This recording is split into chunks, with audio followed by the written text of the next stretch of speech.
Love unrequited robs me of me rest.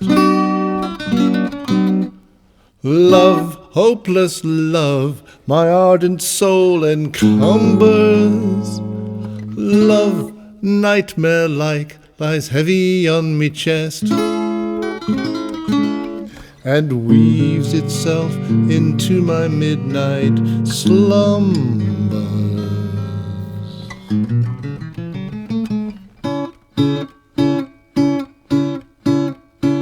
When you're lying awake with a dismal headache and repose is tabooed by anxiety, I conceive you may use any language you choose to indulge in without impropriety. For your brain is on fire and the bedclothes conspire of usual slumber to plunder you. First your counterpane goes and uncovers your toes and your sheet slips demurely from under you. Then the blanketing tickles, you feel like mixed pickles, so terribly sharp is the pricking. And you're hot and you're cross and you tumble and toss till there's nothing twixt you and the ticking. Then the bedclothes all creep to the ground in a heap and you pick 'em all up in a tangle. Next your pillow resigns and politely declines to remain at its usual angle. You get some repose in the form of a doze with hot eyeballs and head ever aching, but your slumbering teems with such horrible dreams that you'd very much better be waking.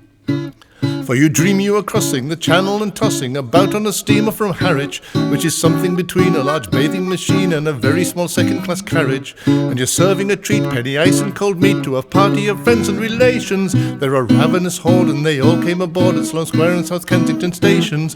And bound on that journey you found your attorney, who started that morning from Devon. He's a bit undersized and you don't feel surprised when he tells you he's only 11. Well, you're driving like mad with this singular lad, by the way the ship's now a four-wheeler.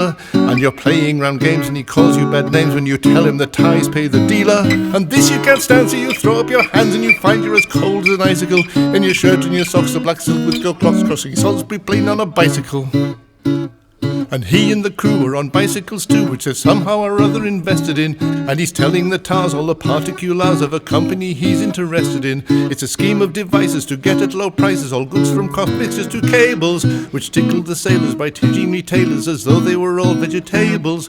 You get a good statesman to pound a small tradesman, first take off his boots with a boot tree, and his legs will take root and his fingers will shoot, and he'll blossom and bud like a fruit tree.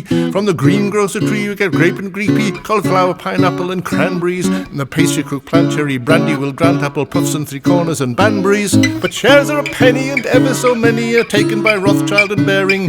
And just as a few are allotted to you, you awake with a shudder despairing.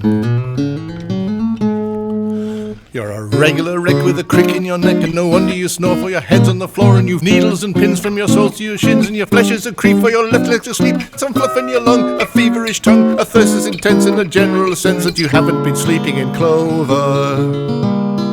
But the darkness has passed and it's daylight at last, but the night has been long, ditto, ditto, my song. And thank goodness they're both of them over.